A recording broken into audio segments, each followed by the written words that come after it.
My desert. My Arrakis. My Dune. Hello and welcome back to Fact Me Up channel. In this installment, we unveil the mystique of Arrakis, the desert world known as Dune. Join us as we uncover 11 fascinating facts about the epic saga that has captivated generations. So grab your still suit and prepare to ride the Sandworms because we are about to delve into the rich tapestry of Dune. David Lynch, the director of the previous Dune movie of 1984, stated that he had zero interest in the new Dune. He cited that his issues with the new movie have nothing to do with director Denis Villeneuve, but with his own painful memories of making the 1984 version. Because it was a heartache for me. It was a failure and I didn't have final cut. I've told this story a billion times. It's not the film I wanted to make. I like certain parts of it very much, but it was a total failure for me, he stated. I must not fear. Fear is the mind killer. Adapting Dune for the big screen has been a lifelong dream of Denis Villeneuve ever since he learned about David Lynch's cult classic Dune from the magazine's Fantastic Films and Starlog, and read Frank Herbert's novel when he was around 12 years old. He wanted to make a faithful adaptation, so he waited until he'd done the science fiction films Arrival and Blade Runner 2049 first, so that he would have sufficient experience in the genre before starting work on this film. In fact, scenes from his prior films are strongly influenced by his interpretations of scenes from the novel. In an interview with Empire magazine, director Denis Villeneuve described the year-long process that went into designing the massive sandworms, the most iconic creatures of the Dune saga. We talked about every little detail that would make such a beast possible, from the texture of the skin to the way the mouth opens, to the system to eat its food in the sand. It was a year of work to design and to find the perfect shape that looked prehistoric enough, Villeneuve said. Both composer Hans Zimmer and director Denis Villeneuve grew up with a deep appreciation of the novel of Dune. When Villeneuve was leaving the country to go film the movie overseas, Zimmer said to Villeneuve, "Don't f*** it up." When Villeneuve returned to hand the movie over to Zimmer to score, he returned the same sentiment, "Don't f*** it up." Dune eventually earned 10 Academy Award nominations, including one for Best Picture, and brought home 6 awards, including Best Music for Zimmer. And the Oscar goes to Hans Zimmer, Dune.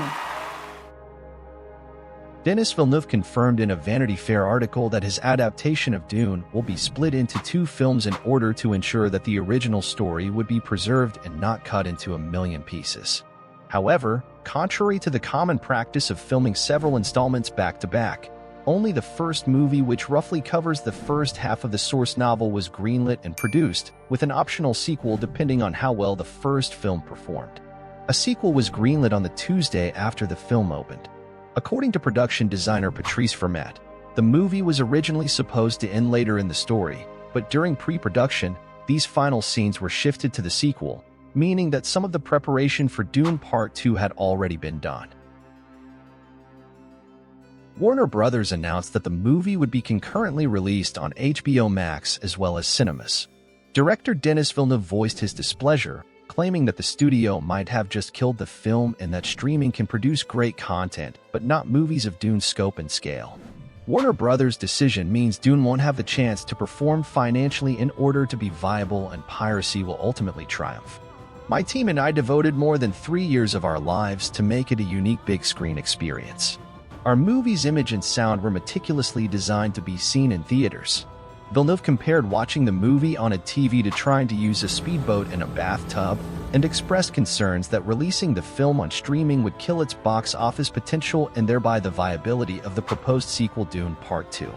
However, Warner Brothers eventually made good on their promise that the sequel would be greenlit as long as the movie was successful, including the number of views on HBO Max. Despite Denis Villeneuve's displeasure at the film being concurrently released on HBO Max as well as cinemas, it was the most-watched film overall in the USA on the streaming service for the first 3 weeks of its release. Denis Villeneuve saw Baron Vladimir Harkonnen, played by Stellan Skarsgård, as a rhino in human form, and so Skarsgård had to spend 7 hours a day applying makeup for his role as the Baron.